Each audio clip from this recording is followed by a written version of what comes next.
Islamic audio story চ্যানেলে আমি সায়েদা আক্তার এখন আপনাদের পড়ে শোনাব দুটি কাহিনী, হাসানের বায়াত ও সৈয়দ সাহেবের ভবিষ্যৎবাণী।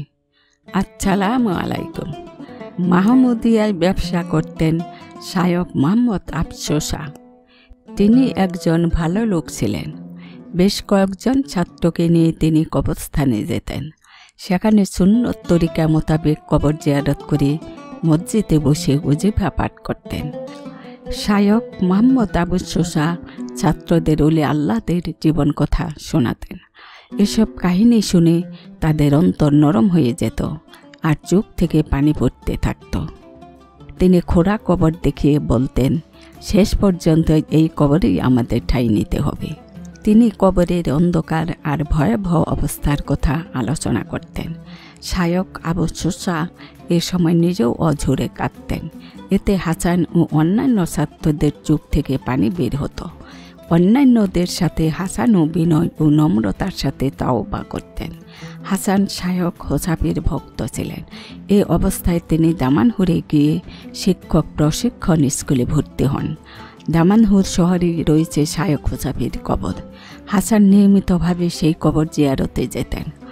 এ সময় হাসান সেখানকার হোসাফি এখনদের সাথে তাওবা মসজিদে গিয়ে জিকরের মাহফিলে বসতেন। এখানকার মাহফিলের পরিচালক ছিলেন শায়খ বাস ইউনি। তিনি একজন ভালো লোক, ব্যবসা করেন।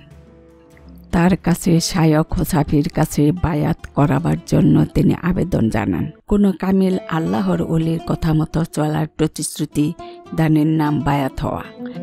কামিল ওলিগণ আল্লাহ ও তার রাসূল সাল্লাল্লাহু আলাইহি সাল্লামকে সঠিকভাবে মেনে চলেন এবং তাদের অনুসারীদেরও সেভাবে চলতে বলেন।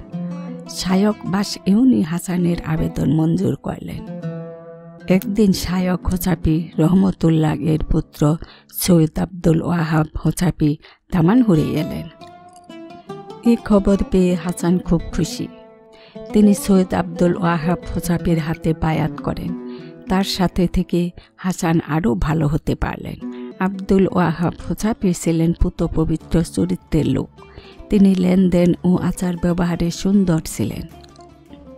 মানুষের ধন দৌলতের প্রতি তার কোনো লোভ ছিল না। তিনি মনের চোখে অনেক সময় অনেক কিছু দেখতে পেতেন। এটাকে বলে কাশফ হওয়া। অনেক অলি আল্লাহর কাশফ হওয়া নিয়ে অনেক ঘটনা রয়েছে। এটা কোনো আজগবি ঘটনা নয়, বরং বাস্তব সত্য কথা। কেননা যে আল্লাহর আপন হয়ে যায় তার দেখা বলা ও চলা সব কিছুই আল্লাহর মর্জি মাফিক হয়। এ সময় তার পক্ষে অনেক কিছু দেখা ও জানা সম্ভব হয়। এক মজলিসে সৈয়দ আব্দুল ওয়াহাব হোসাফি হাসান এবং ওস্তাদ আহমদ শাকারির উদ্দেশ্যে বলেন, আমি এমন অনেক আলামত দেখতে পাচ্ছি যে আল্লাহ পাক অনেক লোকের অন্তর তোমাদের দিকে ঘুরিয়ে দেবেন, অনেক লোককে তোমাদের সঙ্গী করবেন।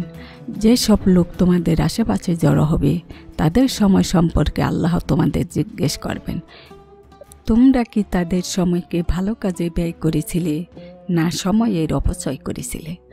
ভালো কাজে ব্যয় করলে তারা পুরস্কার পাবে আর তোমরাও পাবে, আর সময়ের অপচয় করলে তোমরাও ধরা পড়বে এবং তারাও।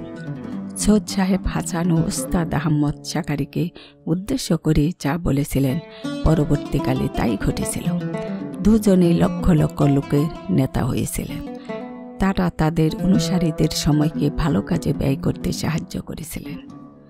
আশা করি আল্লাহর অশেষ রহমত ও মেহেরবানিতে আপনারা সকলেই ভালো আছেন, ভালো থাকেন এই দোয়াই রইল।